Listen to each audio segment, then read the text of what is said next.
And welcome to tonight's edition of the One Hood Power Hour. I am your co-host, Kahari Mosley, joined by my esteemed colleagues, Ryan White and Miracle Jones. And we have another great episode tonight.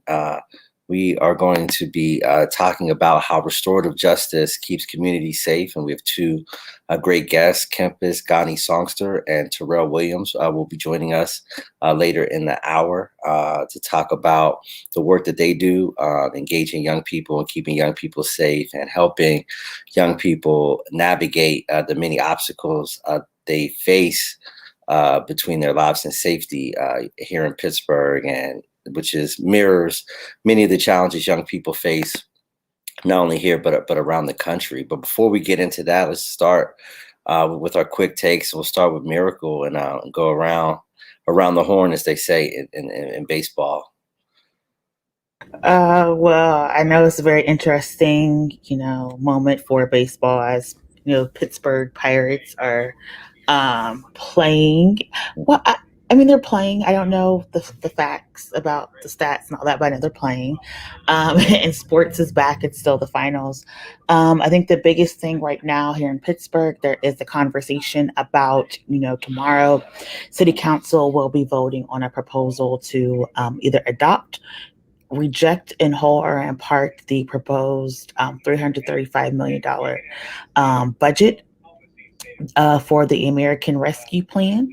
There was a action today for community members who have argued that the budget for this year should be passed, but for the next 4 years, that should be a longer, robust, community-led conversation. So there is still some debate about whether or not that is going to happen in the next 24 hours. So there's going to be a lot of focus on City Council right now. It does look like the budget will pass, as some elected officials have said that they don't really see a need to delay the budget process because a lot of things can be addressed in the September budget hearings. So we will hopefully know something in the next 24 hours. And additionally, the Delta variant is really making I don't know, it's not a comeback, but it's really making a dent into a lot of things. There have been multiple athletes who have now dropped out of the Tokyo Olympics. That's supposed to start this weekend because they have caught COVID-19. Local people in Tokyo have been protesting to ban or delay the Olympics because of COVID-19 and other issues. And so we're really going to see, even Biden did a presentation today. We're still under the numbers for our vaccinations. COVID is rising. There are hot spots popping up from Florida to Missouri. And so we're really going to have to be looking at, as we go back to school next month, what does it mean to quote unquote return to normal during the midst of a global pandemic? And those are some of the issues that are going on that have caught my eye today. Thank you for that, Miracle. Ryan? Yeah, thanks, Kahari. And thanks, Miracle, for that as well. And I'll touch on the Delta variant issue with COVID quickly as well. Just because, as vaccination numbers slow, there's still a lot of people out there who are unvaccinated. And just, because of how transmissible this Delta variant is, how contagious it is, in relation to past strains of COVID, it presents potentially a much greater threat than a lot of those strains did to the people who remain unvaccinated. I saw earlier today that LA County is going back to a mandatory indoor mask mandate. And, I think if the vaccination numbers don't pick up again, I think that's something, that as we move into flu season, that we're really likely to see again. I've seen a couple top health officials talk about how, just because of how how contagious, how transmissible this Delta variant is. The idea of herd immunity, the idea that only a certain cusp of people need to get vaccinated to really stop the spread. While it can still slow it down, as we've seen in Pittsburgh and Philadelphia, where the Delta variant, has yet to, at least at a documented level, yet to really spread substantially. This concept of herd immunity or a certain vaccine threshold to really stop the spread of COVID, isn't really attainable at this point with the Delta variant. So, it's really a scenario where, if you don't get vaccinated at this point, you're very highly likely to catch COVID in one way or another because of that Delta variant. So it's definitely something important to keep our eyes on, especially again, move into the flu season as things continue to be open for the most part, with schools resuming and different things like that. And then another situation I just wanted to talk about briefly is the ongoing strike and calls for boycotts of Frito-Lay and PepsiCo products, and that strike that's going on in Topeka, Kansas. We've seen a lot of reports coming out of the pandemic that a lot of anecdotal reports of labor shortages. People aren't interested in working. They'd rather just take the stimulus or take unemployment and things like that. And this is really just indicative of the trend that it's not that a labor shortage exists. It's more so that a lot of these companies, such as Frito-Lay, such as PepsiCo, the parent company, just aren't willing to provide sufficient livable wages and working conditions to really incentivize people to work, and create that atmosphere where it's possible to do so. You see in that factory in Topeka, it's been over 5 months since any of those people have had a day off. In order to get a day off, they need to earn a certain number of points, which they only get from voluntarily doing what's called forced overtime, which extends their work week up to 84 hours a week. If they aren't willing to do this forced overtime work, they're deducted points, and that's why they've been unable to get any amount of days off at all. It's resulted to it's been really impactful on people's quality of lives, and other issues like that. And so it's just really important we draw attention to that, and kind of dispel the notion that the issue here is that there's a labor shortage, because that's not the case. If there was a widespread labor shortage, we would see wages rising in response to that. We would see working conditions improving in response to that. And we haven't seen any of that at all. The real shortage here is just employers, a shortage of employers who are willing to provide competitive, livable wages, and sufficient working conditions to create an environment that's safe and productive for work.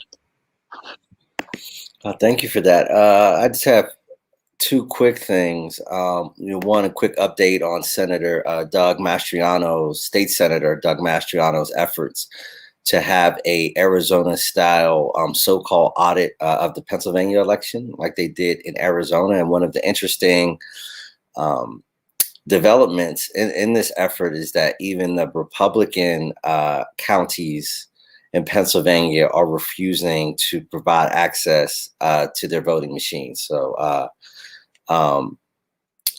Tioga County, which is a very red county in Pennsylvania, said they would not allow this organization to have access, as well as York County, which has a large, Republican representation from that county as well. So you see that not only the blue counties in Pennsylvania are pushing back against efforts to provide what they call third-party access to the voting machines, which could, ultimately just render the voting machines unusable, and would force the counties to buy new voting machines, obviously costing taxpayers millions of dollars all over the state. So I thought that was a very, interesting development. And for those who will check out our Sunday night sit down with Donna Jo Bullock from the Philadelphia area, will hear us talk a little bit about an artist who was very near and dear to me that passed away over the weekend, and that's Biz Markie. And if you tune in Sunday night, you'll hear us talk a little bit about Biz Markie, but I did want to also mention, Biz Markie's importance to hip hop culture. As you know, us in the One Hood family of organizations, all come from a strong hip hop background. And, for me, as someone who's 45, who was in middle school when Going Off first came out, and that was just a game changer from the way they were using samples and him, as a beatbox, MC, DJ, producer, dancer, overall entertainer. One thing I didn't mention on the Sunday night sit down, I had the opportunity to go to the Juice Crew reunion in 2016 in New York. And, G-Rap was there, Kane was there, Granddaddy IU, Shantae, Sham, Molly Mall. Everybody was in the house, the entire Juice Crew All-Stars. And everybody I rolled with said, hands down, Biz Markie stole the show. And, you look, and G-Rap and Kane are definitely considered 2 of the 10 best MCs, of all time. As dope as they were, as far as with the lyrics, I don't know if anybody could beat Biz as far as rocking a crowd, and rocking a party and just being, entertained. If you ever saw his rendition of Elton John's Benny and the Jets with the Beastie Boys, but no, he could just, even without the ability to sing, he's just his entertainment ability, was just probably second to none, as far as in the hip hop game. So, and he'll obviously truly be missed. You've seen the outpouring, from all over the world. Murals are going up all over the world. A lot of artists from that era are coming out talking about how important he was, to their development. So I just want to take a second, before we get in to tonight's conversation, we give a shout out to Biz Markie, rest in peace. And, and if you got some time over this week, go on YouTube, Spotify, whatever, and sit down and spend an hour of your time listening to Biz Markie Going Off. That album is just absolutely crazy, and you'll hear all types of stuff that you wouldn't even believe that cats were doing, musically back in the late 80s when I was back in middle school. So I'm going to pass it back to Miracle to introduce our first guest and kind of set the context of, why are we talking about this issue tonight, and, what we kind of want to get out of this conversation with these two esteemed guests that we have for our conversation this evening. Yes. So this July, we are talking about community-based safety, community-based support. We had our Reimagining Public Safety release report a couple weeks ago. And so we're just delving deeper into these conversations because we understand that as our various cities grapple with defunding the police, combating mass incarceration, stopping gun violence, restoring communities, there are a lot of questions and they're not necessarily easy answers. But we want to talk to people who have direct experience, who are on the ground doing work, who are engaging and doing the work to keep our community safe.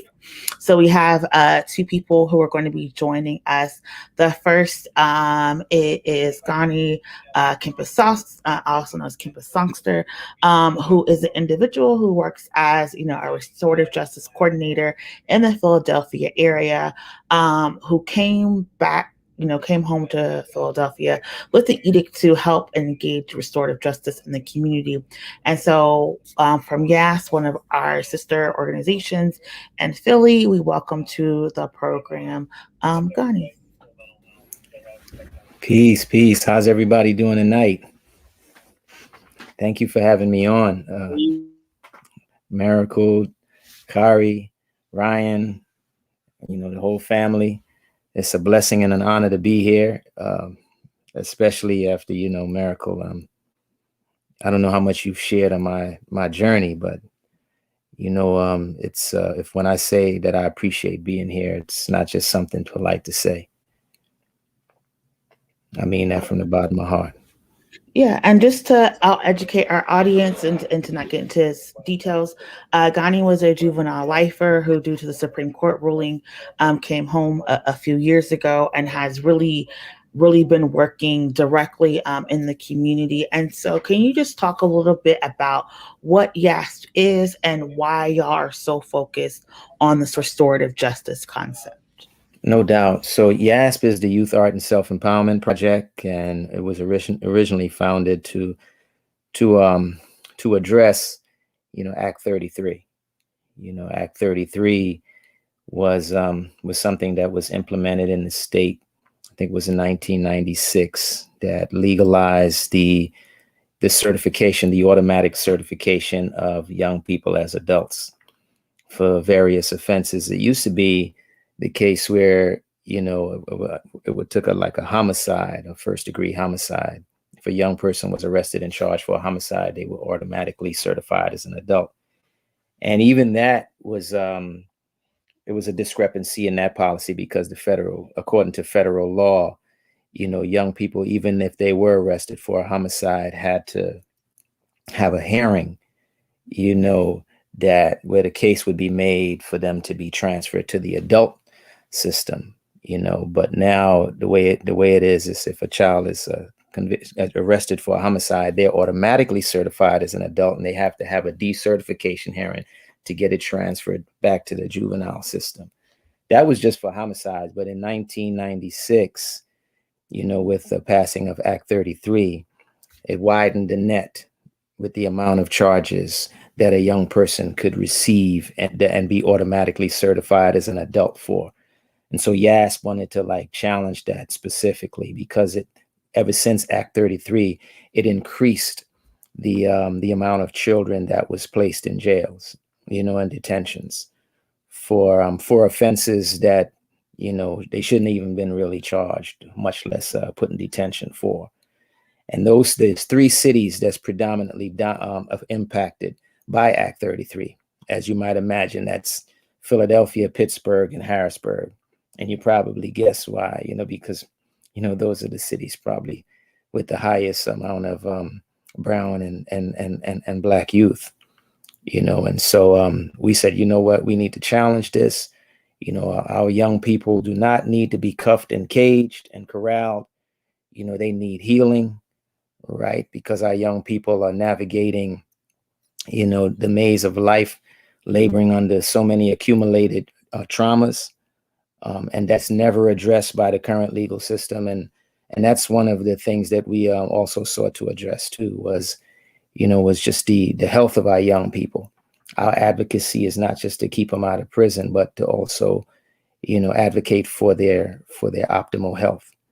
Right. We also started the first ever, before I forget, the first ever participatory defense hub. Youth, there are other participatory defense hubs in the nation, but youth participatory defense hubs in the country, where young people who have been charged for certain offenses, they can come to our hub and learn how to advocate for themselves, how to exercise their own agency in the courtrooms.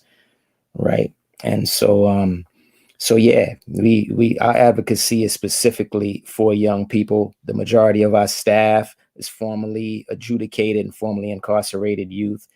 And recently, the most recent chamber we've kind of entered into our advocacy is with restorative justice diversion. And so I don't know if, I don't want to get too long-winded because you probably got some other answers. Other questions that you need answered. So. Yeah, thank you for that. Just breaking down what YASP is, a lot of the work that y'all do. So as you mentioned, a big part of your focus was and is on Act 33, which was introduced and passed at a time where the focus was on what's now the widely discredited tough on crime philosophy. You mentioned that YASP, your work is much more rooted in that restorative justice philosophy. So if you could just briefly explain, what restorative justice is, what, the practical application of that philosophy looks like, and why, that your work at YASP is rooted in that specific approach to criminal justice. Sorry. Yeah, no. So certainly restorative justice is a term actually that we've been using in this country and places like New Zealand and different places since the 70s. And it's really just a name for something that indigenous folks, and when I say indigenous, all over the world have been doing for millennia. People of color have been doing this you know, and not just people of color. They've been also doing it in Ireland and places like this, you know what I'm saying, for thousands of years, you know, before the birth of, you know, what we know as prisons, you know, or the colonial justice system. And there are some key principles I'd like to just juxtapose. So like, you know, and compare with each other. So like the criminal legal system that we have today, it focuses on what law was broken, who broke it, what punishment is warranted. Restorative justice is about who was harmed, what do they need, and whose obligation is it to meet those needs. All right. We take it a step further. We know that the colonial justice system, or the criminal legal system as we know it, asks one overarching question. All of those questions those principles that I just lifted up fits under one overarching question. What is wrong with you as the individual? You know, the principal asks the student, what is wrong with you? This is the umpteenth time you're in my office facing expulsion. The judge asks, what is wrong with you? This is the umpteenth time you're in my courtroom. Healing justice or restorative justice asks the question, what happened to you? You know what I'm saying? Especially, and that question is especially critical when we consider that our young people who are growing up in socially toxic environments, right, have been wading through so many accumulated traumas and harsh experiences that kind of like, you know, inform their thinking and inform their behaviors. You know, what we see in the behaviors of our young people is not the problem, it's their responses to the problem, right? And restorative justice, you know, is operating with that understanding, right? Specifically with restorative justice diversion, they're doing restorative justice diversion in various counties around the country. They're doing it in Alameda County, Long Beach, California. They're doing it in Miami, Durham, North Carolina, Nashville, Tennessee, and in Philadelphia is kind of like the newest spot that they're doing it in, right? And what it's going to entail in Philadelphia is the charging unit. When they apprehend a young person for an offense, they refer that person, if they're young enough, they refer that person to the district attorney's office. The district attorney then refers them to our restorative justice diversion program, which mine is called Healing Futures. Our program is called Healing Futures. When we receive that case referral packet, we look over it, seeing if it's a case that we can accept, right? So like a case we can't accept would be like if it's a shoplifting case, or because it has to be a person harmed, not a corporation. It has to be a person harmed. And it can't be like a police officer, you know what I'm saying? Because there's a power dynamic there that's going to present some kind of complication. So once it's a case that we can accept, we accept the case. We let the district attorney know, look, we're going to accept this case into our program. We make a phone call to the young person and their caregiver, set up a meeting with them. We also send them a letter and a brochure informing them about the program. Once we have that meeting with them, we explain the program to them. Hopefully get the young person to enroll in the program, let them know that, look, we're not the cops.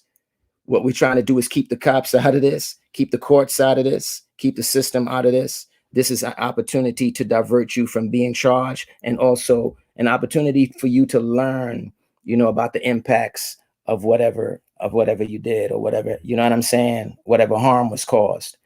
Once they enroll in the program, we let the district attorney know, look, this young person enrolled, they hold off on any charges being filed. Then we reach out to the person harmed. The person harmed, you know, we talk with them. They agree or don't agree to participate in the program. If they do, hopefully they do. Then we work over several weeks to bringing them together in a space, right? A community space, not a courtroom, nowhere, but maybe a church, a rec center, a library, anywhere that we choose. This is about what we choose. Specifically, the person harmed gets to determine this. The young person gets to bring their supporters. The person harmed gets to bring their supporters, or those people who are impacted by the offense too, or who love them and wants to be there to support them. And we come together in a circle. We have food there, refreshments, and we talk. The young person is given an opportunity to offer an apology, right? And explain what they were thinking at the time of the act, and just share everything about that. The person who was harmed gets to talk about the impact of the offense on them, how it made them feel. Everybody there gets a chance to talk about how they were impacted by the incident, and also what hopes they have for in the young person, right? That's about 8 or 9 weeks after we accept the case. Now, we don't leave the conference until we come up with a community agreement for this young person, a restorative plan for this young person, something that we all agree on for this young person. Whether the person might want the young person to work at their business if they have a business for a certain amount of time, mow their lawn, do some community beautification. But this is not about community service. This is about learning from about accountability. So they might ask the person just to better their grades. They might not have any ideas, and that's why we have other community members there that might have resources. For instance, they might be people there that have a program doing vocational training, and so they might say, look, if you don't know what you want this young person to do, they can come over here and learn a trade if it's all right with you, or they can get an education in STEM, or they could work at my community garden, or whatever the case may be, or they might could, do a stress and anger management program. And so once we come up with a community agreement, the young person, that takes about 2 months. That plan takes about 2 months for the person to fulfill. We monitor the young person. We, the facilitators, we stay with the young person and see how they're coming along with the program. Meanwhile, we're sending word back to the district attorney every 4 weeks, letting them know, look, young person is doing fine. He's fulfilling the program, or she's fulfilling the program. Once they're done, we let the district attorney's office know this young person has successfully completed the program. The district attorney then lets the charging unit know no charges are pursued, no record is entered into the person's background, no criminal record or anything like that. And then after that is officiated, we have a community celebration. We're not celebrating what what the person did. We're not celebrating that they got away from being charged. We're celebrating what we as a community have the capacity to do when we work together, when we exercise our own agency. We celebrating what our capacity to arbitrate our own differences and work out our own trespasses against each other when we exercise our own agency without the system involved. That's what we celebrate. We celebrate hope for the young person and hope for the community after harm is done. Thank you for that. My question, is to respond, to those who, have become, accustomed to, what you call the colonial, style, system, the very punitive, style correctional system that we have, in this country. And, what would you say to those who may have, some apprehensions or feel like, the only way to bring justice is to have this very punitive style system? I'm sure, we're somewhat, contemporaries, and I know we both can go back to, 3 strikes and, and the politics of the 1980s, where it was like lock them up and throw away the key. And there's still, I feel like a lot of people, still have, carry on, that point of view, toward crime and punishment. So, so what do you say to those who feel like, restorative justice, somewhere falls short for those that want to have kind of that almost that vengeful sort of justice, that we came up on, in the 80s and 90s? No doubt. No, thank you for that question too, Kari, because those are questions that do come our way. We had a lot of forces, that in the system, especially, that didn't want to see this program, gain anchorage, especially in a city like Philadelphia, which is, one of the epicenters of tough on crime politics in the state. As Pittsburgh is, the whole state of Pennsylvania is it's been a tough on crime state. And I think, that the people that make that argument, it's shocking that after all the evidence that's out there, about the current mode of procedure and the mode of procedure that we've been on for the last 40, 50 years, that they would still, have the audacity or the courage to even pose a question like that. Here we are, we have a restorative justice diversion process that has an 18.4%, recidivism rate over a 12-month period compared to a 32.1% recidivism rate over a 12-month period with the criminal legal system as we know it.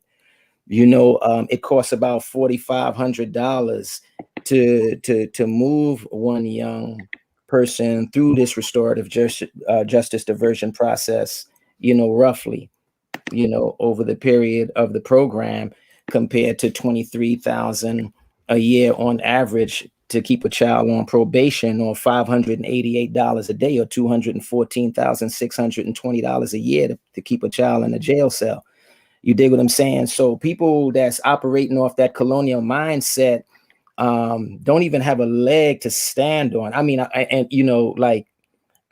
I'm surprised we even entertain that perspective anymore. You know what I mean?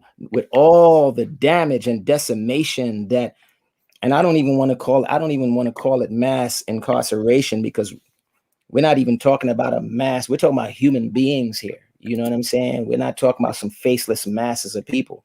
So I prefer to call it, human warehousing or mass human caging. We're talking about human beings here.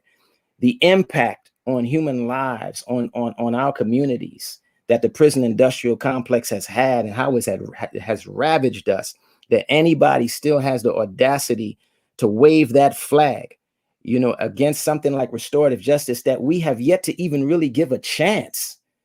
Let's try something different. Anything that we can imagine, no matter how outlandish it might sound, can not possibly hold any less promise than the way we've been dealing with it to this point. Not just the math that are offered, but just on a human level. You know what I mean? So, I just strongly believe that, for our young people,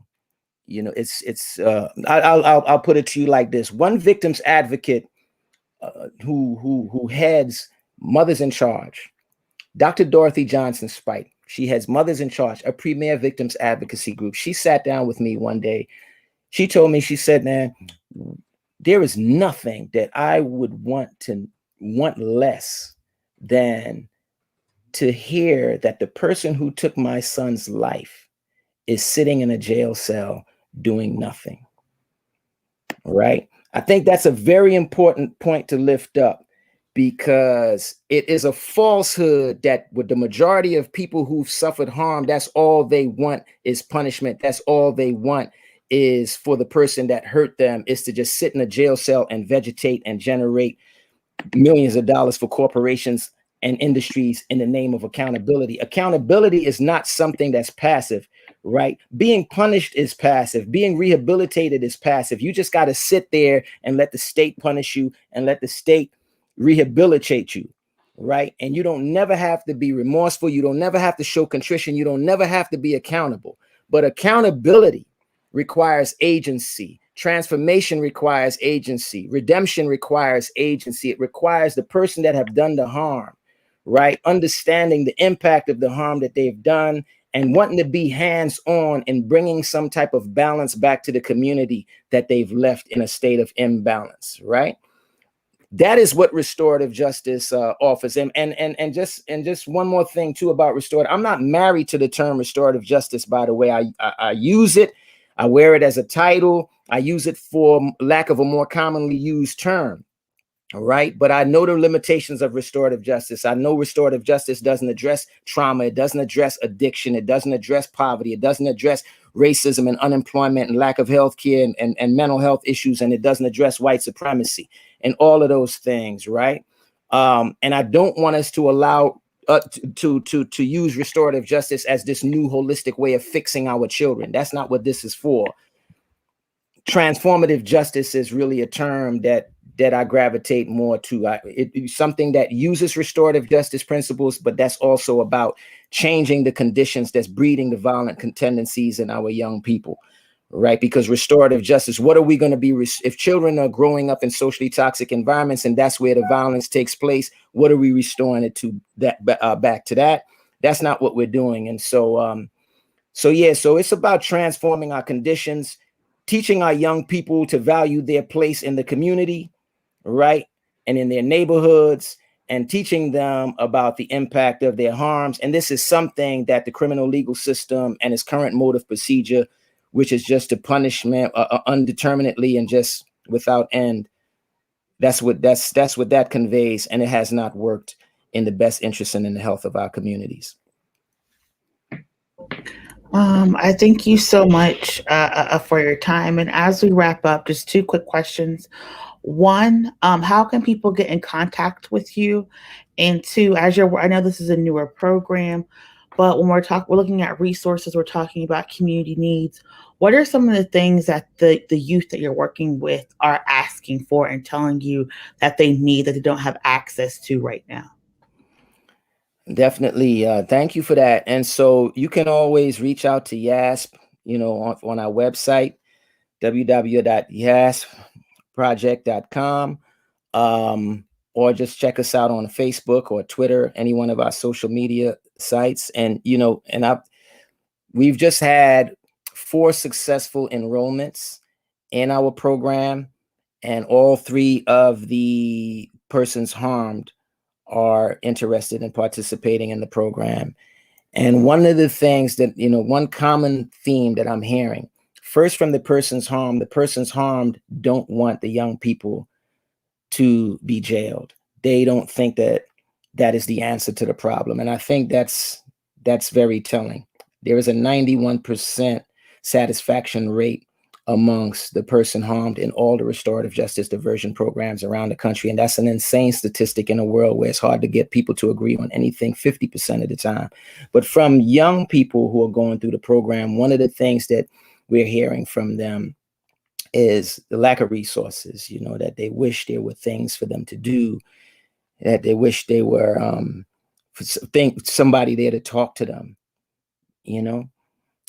somebody that they could turn to and talk to, right? And somebody that understands them and just not condemns them and rejects them, understand their culture, understand what they have to deal with every day, all right?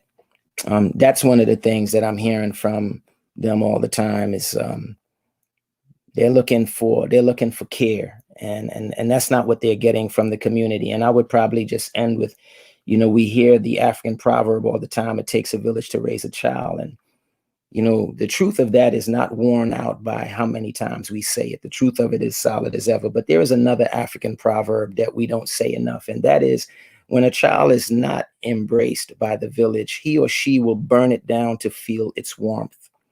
And what we want to do with this program is create a space. We want to use it as a thread to weave our community together, to circle our wagons around our children and around our whole community, to create an environment where our young people feel embraced and not rejected for their mistakes and for their bad behavior. Sure, we don't want to let them get away with it. We want to let them know, look, you got to see how your behavior is hurting people and how it's impacting your own family, yourself, and others. But look, not because you made a mistake mean we don't love you, right? We want the best for you, right? That's what they want and what they're not getting enough of.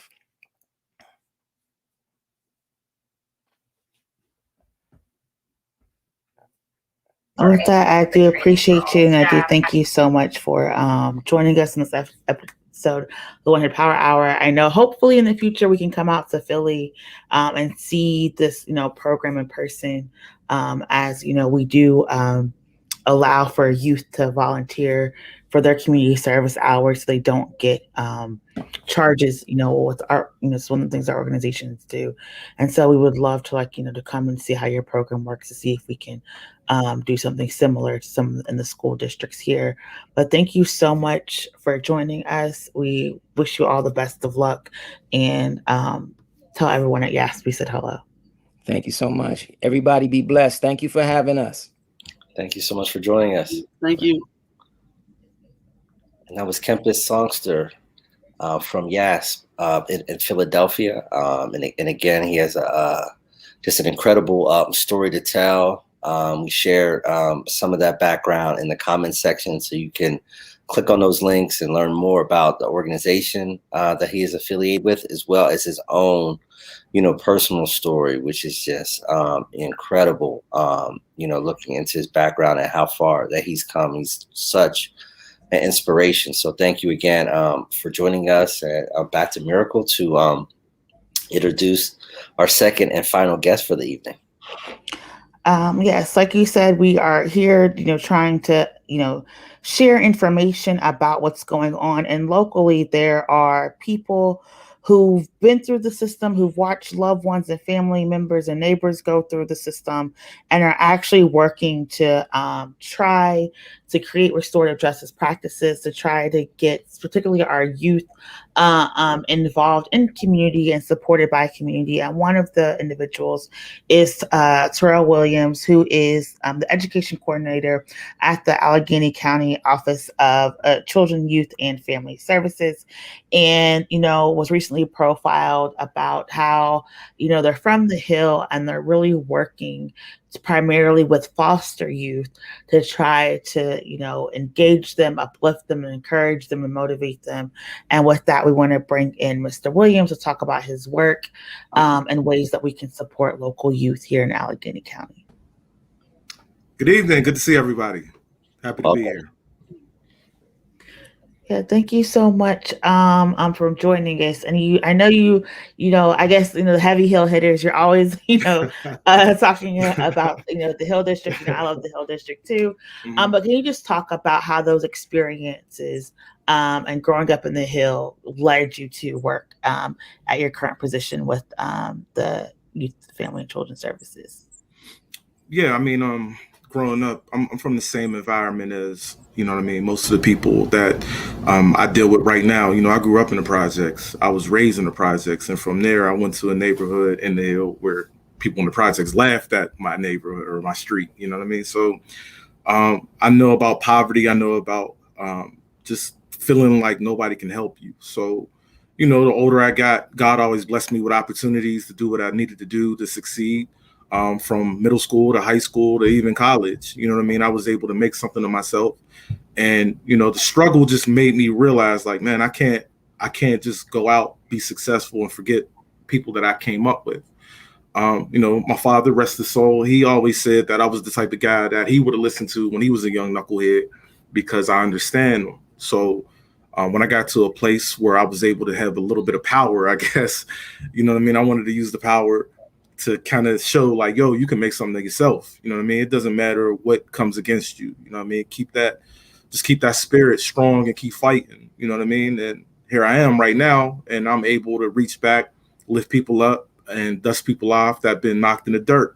So, for the most part, I try my hardest never to forget where I came from.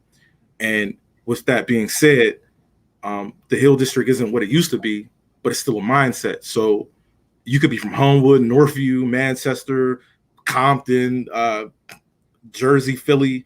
I feel like I have to understand you. We have to understand each other. And I just want to make sure that you're successful and that you're okay.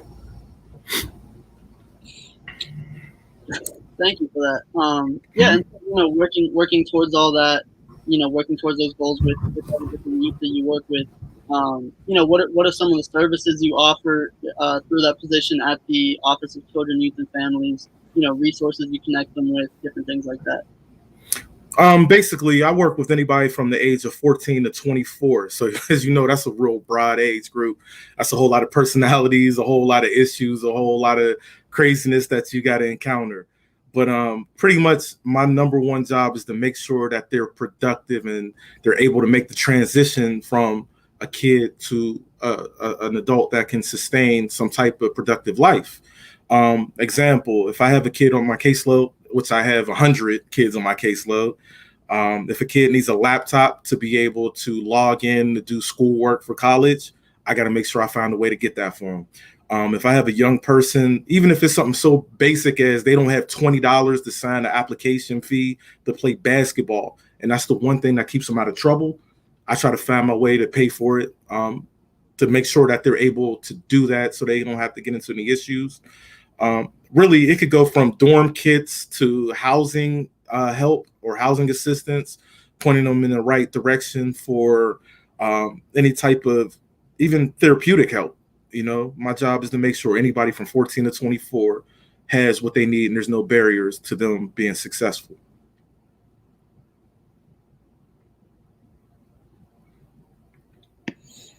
Thank you for that.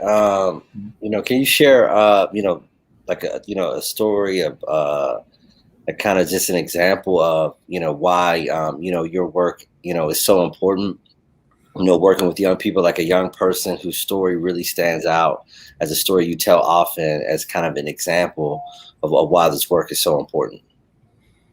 Absolutely. I always tell this story, and I did this story particularly when I wanted to talk about the school to prison pipeline. I had a young man that was attending a local school in this, I won't say the name of the school, but in a suburban part of the north side of Pittsburgh.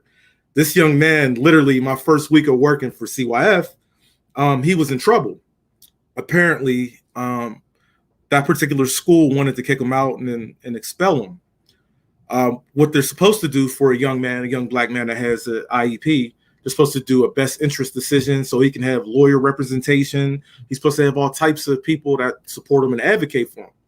They wanted to get rid of him. They wanted to actually let him go to jail at one point too, because he got into an argument with a security guard that's also part of the Bellevue police. So if I didn't go up there, most likely he's going to get expelled.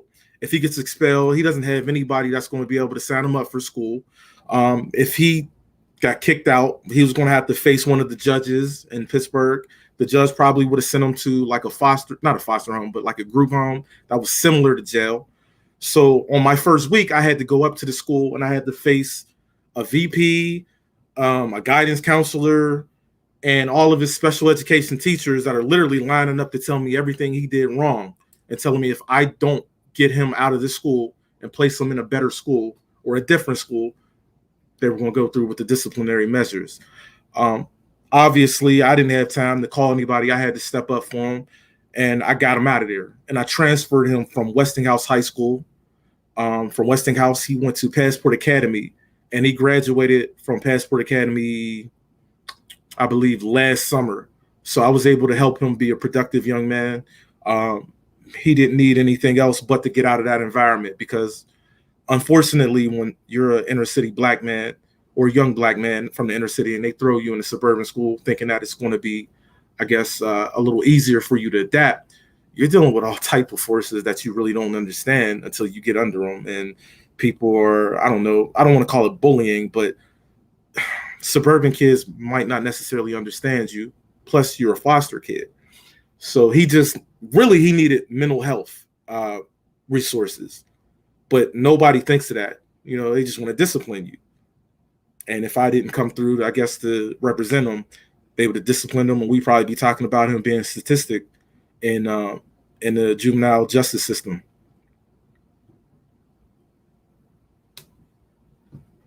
Thank you so much for sharing that. And I know you primarily work with foster children. Most of these are going to be court mandated or community mandated situations. So how are you able to build trust and support? And you talked about having to do a lot of stuff kind of on your own. What resources are not really available right now that you believe these children need to help them be more successful in their future and their current environments? First of all, the toughest part, and I guess, like I said before, God blessed me with this ability, but the trust factor is hard. A lot of times you got to be transparent with kids. A lot of times, when I first started doing this type of work, I tried to emulate the uptight teachers at school. You know what I mean? I tried to show them like I'm professional, and I was pushing that line really, really hard. But I had to learn, like, it's not necessarily always about what up here. Sometimes it's about here. You can sense that I care. a lot of times when I'm working on my caseload, it is court mandated, meaning something went wrong with the parent and the child and they somehow ended up in our system. So their trust factor is extremely low. They're used to everybody telling them what to do. They're used to everybody talking above their head. They're used to everybody using the big words, fancy words, which I can also do, but I found that doesn't get me anywhere. If I had to really show them, like, look, I wasn't in foster care, but I'm a kid that grew up in pain. So I understand you're hurt. You know what I mean? We may not share the same hurt, but pain is pain. So if we can bond over pain, I'm not going to subject you to more of that. As far as resources, really, at this point, DHS, Department of Human Services, and CYF, it feels like their resources are limitless. You know what I mean? There's so much we can do. But the problem is a lot of the youth don't know what's out there. And a lot of the problems that I have that I'm encountering is the relationship between us and particular the schools. A lot of schools aren't anxious to work with us because a lot of times they think CYF is coming in. Oh, man, they're about to change the game on us. We can't do what we used to do. We're going to have to go a little harder for this kid. I don't want to do all that work. I mean, I deal with teachers all the time that don't necessarily like to see me, but they know what time it is if I'm coming in to see about my kid. I've dealt with that before I was with CYF. I've been in other positions where it was a community thing. I've worked for the Kingsley. At one point, we had an education liaison program there as well. Really, doing this work, you start to learn, and I don't want to bully Pittsburgh public schools because everybody bullies them, but public school in general, a lot of what is needed is there in theory, but it's not necessarily getting done in practice. I believe the brother earlier talked about restorative practice. Really, every school is supposed to be doing restorative practice. I don't know if you know that or not.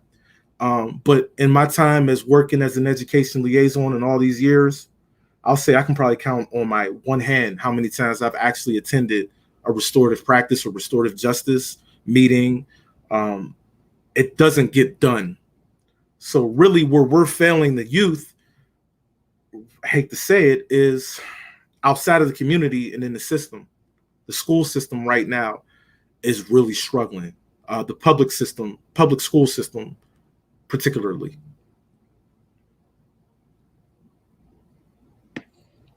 Ryan, do you have a follow-up? Yeah, for sure. Yeah, so you mentioned the school as a system really struggling. So outside of just different resource or funding allocations, are there any specific systemic or policy changes, whether that be at the school board level, the countywide level, the statewide level, that you'd like to see really to better meet the needs of this youth, whether that be with dismantling the school to prison pipeline, or producing like better long-term outcomes in any number of ways. Oh man, I could talk about this for hours. Let me start off micro level, man. We look at micro level, we need more black male teachers in there, man. That's one of the biggest problems. I presented that question before I asked everybody that I was hanging with one night. I was like, how many black male teachers can you name from your life? I'm only 40, and I can only think of one outside of the gym teachers and the basketball coaches and the football coaches that was there. I don't know if people really know that representation matters. If you see a black man as a teacher, that does something for you. I mean, to some, that gives you a feeling of safety. To some, that gives you a feeling of this man can understand me. Even if he didn't grow up like you, at least you have the visualization of something that you pretty much feel safe and secure seeing. On the meso level or the middle level, I mean, we really, really need to start looking more into how we recruit teachers and what are we doing with the teachers we have in the system. I'm not trying to beat them up, but I've learned from this job that there's teachers sometimes that are kind of just kicking the can down the road until retirement. So what you have a school system full of teachers that are just there that don't necessarily demonstrate the passion for their kid. So if they don't show the passion for their kid, I guarantee you they're not showing a relationship and they're not building a relationship with your kid. Really on a macro level, the next level, meaning like government, I don't know, man. We need to put more money into education. I don't think we're prioritizing education as much as we could. I'll say that maybe about the last administration. I won't talk about this one yet. But this is really something that has always been a problem, in my opinion, that I don't know if we really spend as much money in education as we do maybe in the armed military forces. I don't know if we're even spending the money right, because a lot of schools that we're dealing with in the inner city, more money is going into policing the school maybe than innovating the school. If I go to Baldwin, if I go to Mount Lebo, if I go to Fox Chapel, man, their schools look like college campuses. If I go to a school in the inner city where taxes aren't necessarily being paid on the same level, if I go to a school in the inner city where there's a predominantly Black or African-American neighborhood, I feel like I'm going to a cold jail, or I'm going to juvenile hall. You know what I mean? So a lot of this is kind of, it's all creating the long-term issues that we're kind of dealing with. And like the brother said earlier, you're kind of pushing kids to the justice system when you don't push, I don't know, some type of love or attention or relationship with them. Thank you for that. Could you talk just a little bit about how the current setup for the system, puts so much strain, on so many various institutions, within this kind of ecosystem of the criminal justice system, as well as the youth serving organizations, and the schools. At least from my perspective, it looks like, in the pursuit, of public safety, or in the pursuit of accountability, it seems like, at least from my point of view, there's a heck of a lot of tax dollars, that are just being, flushed, through the system with very little to no return other than recidivism and the criminalization of our youth. Absolutely. That's the biggest problem that I'm trying to figure out myself when I go about my daily, business with the kids in my caseload. You're right. A lot of money is going into the school system, but what is it going to? And what are we getting out of it? One of the biggest reasons why I'll say youth are failing, the money you're paying for the building more so than you're paying for the talent. If we're going to put money into the system, hold somebody accountable other than the kids. I mean, we're already holding the kids accountable, but are we holding the principals accountable? Are we holding the teachers accountable? Are we paying the teachers right? To be honest with you, how are we recruiting our teachers? Are we just recruiting smart people? Or are we recruiting people that are being professionally developed? You know what I mean? Is there development in our school system? Or are we just saying, here's $1 million, build this school. I want my kid to have straight A's. Where's the money going as we try to build up the school system? And that's what I'm trying to understand even now. Right now, I'm finishing up my grad program in education at Carlo. So a lot of what I do is I'm trying to understand it from the education liaison perspective, my job. A lot of times when I'm going into a school and I'm checking on my youth, I'm also trying to critique the school without coming out as a hypocrite of the system. And a lot of times as I'm watching talented teachers, I'm watching talented teachers that have their talent misdirected. Like I said, a lot of what we're doing with our money, we're not necessarily spending the money on building the relationship, which is going to be the reason why your child wants to do better in school. That's going to be the reason why your child wants to go to school.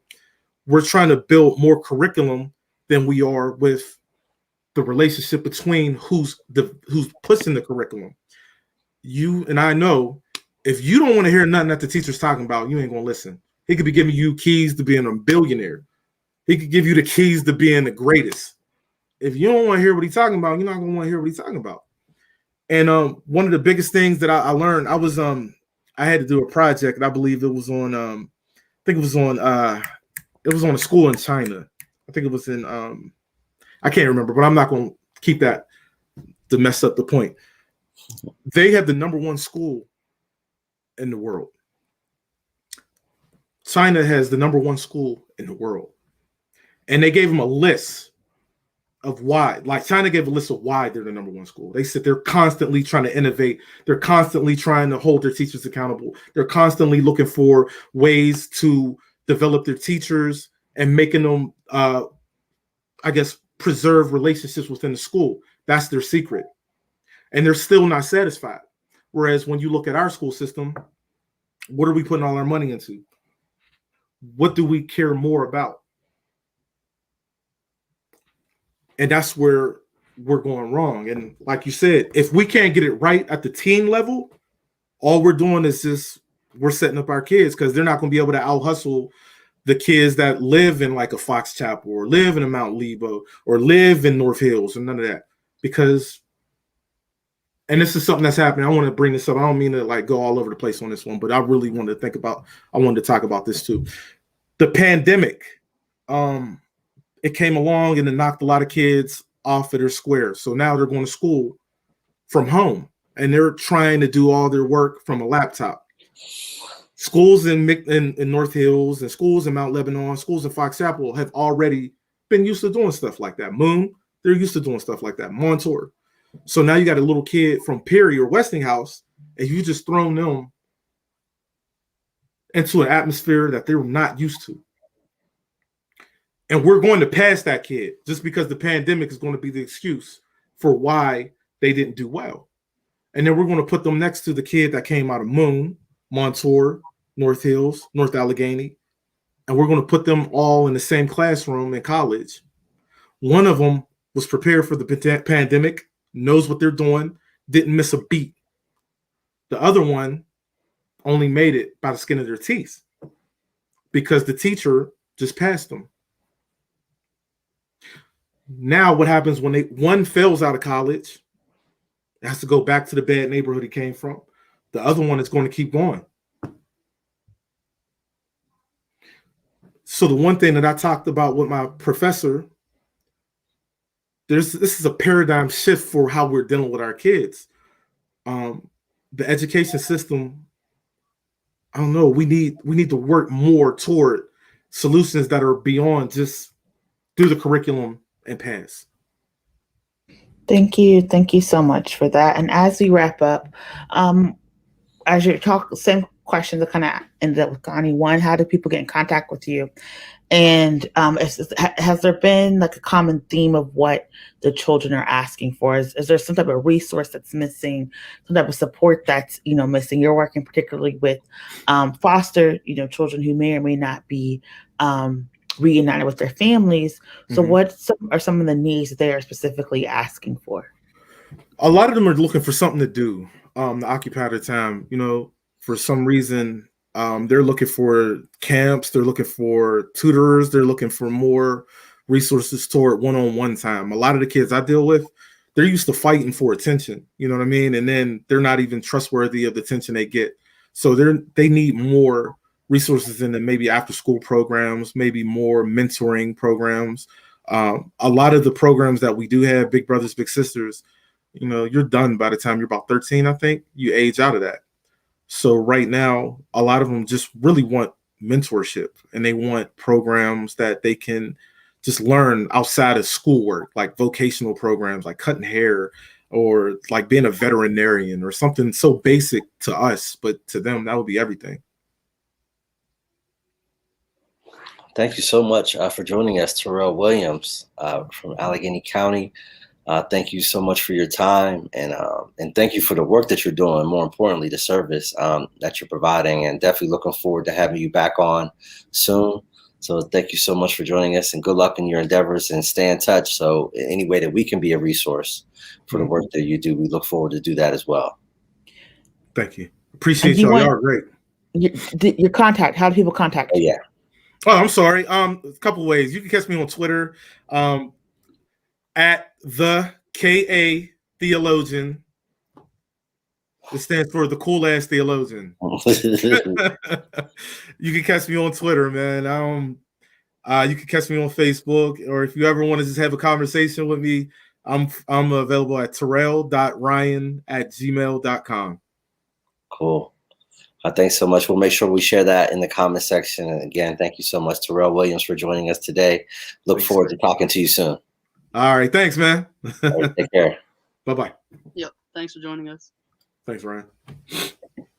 Yeah, and again, special thanks to Kempis Songster from the Youth Art and Self Empowerment Project, and again, Terrel Williams, who was just joining us from the Allegheny County Office of Children, Youth, and Families for today's conversation about how restorative justice keeps communities safe. And back to Miracle. Yes. So if you learned anything about what we just discussed today, or if you want to learn more about juvenile justice and the ways that help impacted youth, tomorrow at 2 p.m. on the One Hood Facebook and YouTube, in partnership with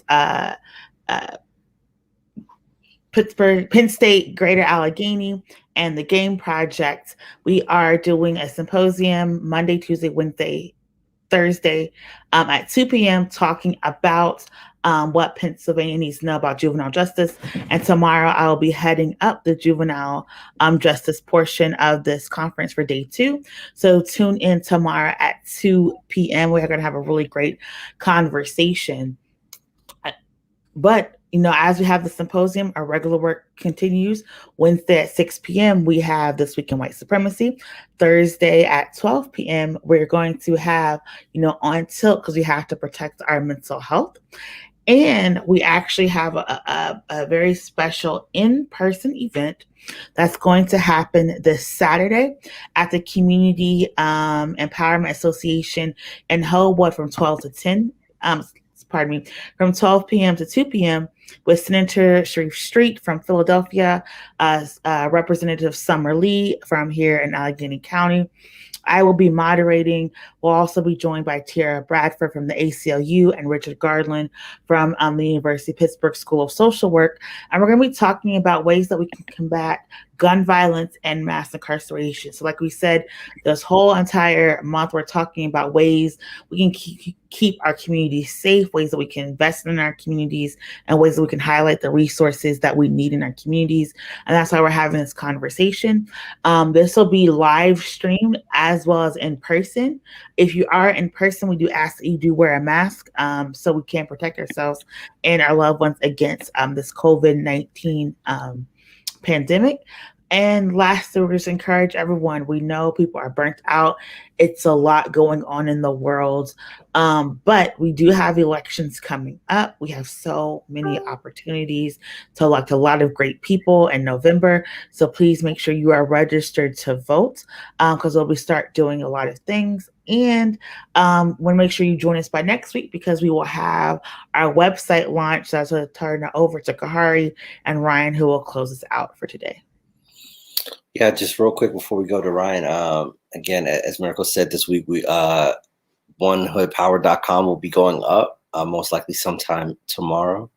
So we're very excited about that. So check us out, donate, find out more about the organization, check out past episodes of the Sunday Night Sit Down, as well as the Power Hour. And make sure you join us this Sunday at 7 for our special sit down with State Representative Donna Bullock from Philadelphia, who was also the chair of the Pennsylvania Black Legislative Caucus. So, yeah, we got a lot of stuff going on, and I'll pass it over to my esteemed colleague, Ryan White, to close us out.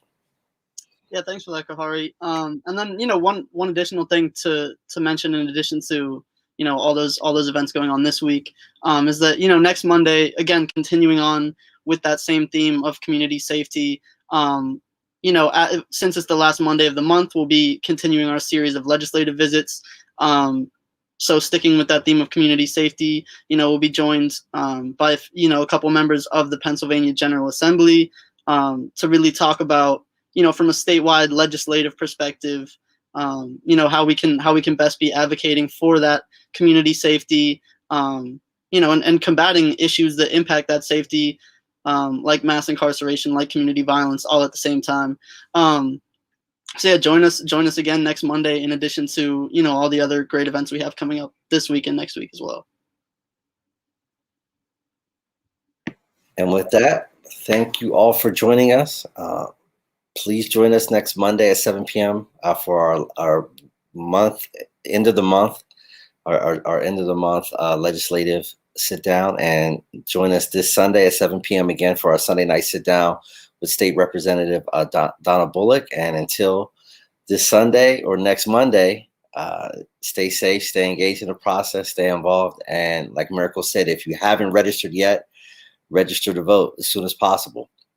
Thank you for joining us. And for my esteemed colleagues, Miracle Jones and Ryan White, this is Kahari Mosley signing off from One Hood Power Hour. Thank you for joining us. Have a good night.